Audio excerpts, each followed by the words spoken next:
Abraham Lincoln knew that he was going to lose the Illinois Senate race of 1858. He only entered it to leverage his way into winning the presidency in 1860. In this documentary, we will go back in time to discover the political genius of Abraham Lincoln. Let's first look at the historical backdrop to understand Illinois in the 1800s. In the early 1800s, Illinois was part of Indiana Territory. Trying to escape slavery, the poor white labor force was moving west to find work. In this migration to the west, they found Illinois and settled down there. So, why did the white labor force, the people of Illinois, oppose slavery? Was it because Illinois was to be a progressive state that didn't allow or promote slavery? Were the people of Illinois of such moral caliber that they were against slavery? No. Actually, Illinois was not a very progressive place, because slavery was banned only to keep competition away from the white labor force. Also, there is evidence that Illinois didn't oppose slavery morally, as slavery was allowed in Clinton County, where the salt mines existed. The white labor force felt the work conditions in the mines were unacceptable, so they made the slaves do the mining for them. We have concluded that they settled in Illinois only because it was convenient and it worked in the favor of the white labor force. Abraham Lincoln was a member of the Republican Party, which was comprised of a group of political outcasts. Its members were the Free Soilers, the Whigs, and the Know-Nothings. The Republican Party allegedly wanted to get rid of slavery nationally because they felt it would destroy America. Remember, Illinois had a very high white labor force population. This white labor force opposed the abolition of slavery because, if slavery was abolished, slaves would go north, perhaps to Illinois, seeking more political freedom and less prejudice, and potentially work for less wages. This would pose major competition to the white labor force. For these reasons, the white labor force opposed the Republican Party, as they felt it would lead to their downfall. After the 1845 potato famine, many Irish came to Illinois. The Irish were strongly Roman Catholic. The Know-Nothing Party, a member of the newly formed Republican Party, was strongly anti-immigrant and especially anti-Catholic. The anti-Catholic Know-Nothings made the Republicans an enemy of the Irish. Furthermore, the Know-Nothing Party's beliefs made all immigrants in Illinois despise the Republican Party. As you can see, the Republicans were opposed by the three largest groups in Illinois: the white labor force, the Irish, and the immigrants. So, there was no love lost for the Republican Party in Illinois. This made it clear to Abraham Lincoln that when he ran for the Senate in 1858, he was going to lose. We interviewed Dr. Clay Skinner, a professor of history at the Illinois Math and Science Academy. Dr. Skinner, because of how Illinois was composed, could Abraham Lincoln have known that he was going to lose the election of 1858? Lincoln would have been a fool if he thought he could win. The issues, in particular, with the end of the Whig Party at the beginning of the 1850s, that there's simply a political vacuum confronting anybody who was opposing the Democrats. You have sort of strange coalitions of the Know-Nothing Party, the Free Soil movement, which will ultimately become the Republicans, but they were both new parties, they were both particular interest parties, and they were up against a Democratic machine which was national, entrenched, had strong roots with both the new immigrants, Southern farmers, and they had that magic word Democrat attached to the other magic word Andrew Jackson. And between those things, the sort of vestigial Whigs and the other fragments that were coalescing into the Republican Party, they had no track record, they had few credentials, and Illinois had a large number of Southerners, a large number of ethnics in Chicago, and so Lincoln's chances in 1858 are not good. To win the 1860 presidential election, Lincoln needed to overthrow the most popular party, the Democratic Party.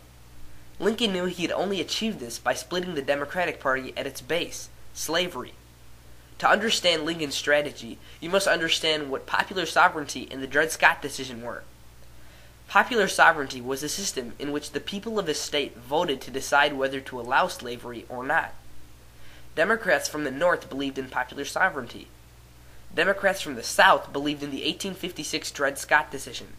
In this decision, the Supreme Court declared that the slavery could not be banned in any territory. In the 1858 Senate election, Lincoln ran against the Democratic nominee Stephen Douglas. Lincoln and Douglas had 7 debates across cities in Illinois. In the second debate, on August 27th in Freeport, Illinois, Lincoln asked Douglas to choose between popular sovereignty and the Dred Scott decision, as they were fundamentally contradictory. If slavery couldn't be banned, then how could you vote against it? Douglas found himself in a dilemma. If he sided with popular sovereignty, then the Southern Democrats would oppose him. However, if he sided with the Dred Scott decision, then the Northern Democrats would oppose him. Douglas responded by saying that the people of a territory could keep slavery out, even though that the Dred Scott decision declared that the federal government had no authority to exclude slavery, simply by refusing to pass a slave code and other legislation needed to protect slavery. We interviewed Mr. Mike Gallagher on the effect of the Freeport Doctrine on Douglas's campaign. Mr. Gallagher, how did Douglas's Freeport Doctrine affect the 1858 Senate race and the 1860 presidential election? It enabled him to sidestep the issue enough so that he made the Illinois Democrats okay. But he didn't make the Southerners okay, because the Southerners really wanted him to come down in favor of the Dred Scott decision. So what he did was he patched things enough with this to get himself elected senator, but he really destroyed his chances to get Southern votes in 1860. At the 1860 Democratic National Convention in Charleston, South Carolina, Douglas's Freeport Doctrine ended up literally splitting the Democrats into 2 parties, the Northern and Southern Democrats. With rising tensions nationally between Northerners and Southerners, and between the Democrats at the convention, the Democrats split once more into a party completely against the Civil War. This Constitutional Union Party was located in the border states, where the fighting would take place if a Civil War broke out. Lincoln had thus succeeded in splitting the Democratic Party 3 ways by forcing Douglas to take a stand between 2 contradictory positions, supporting popular sovereignty and the Dred Scott decision. Lincoln's Republican Party was rapidly gaining popularity in the North while still being hated in the South.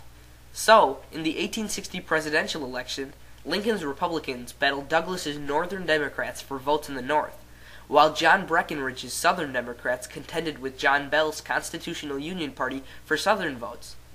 Douglas campaigned very hard in the election, but Lincoln's political genius bested him again. Lincoln campaigned hard enough to narrowly win most northern states in terms of the popular vote.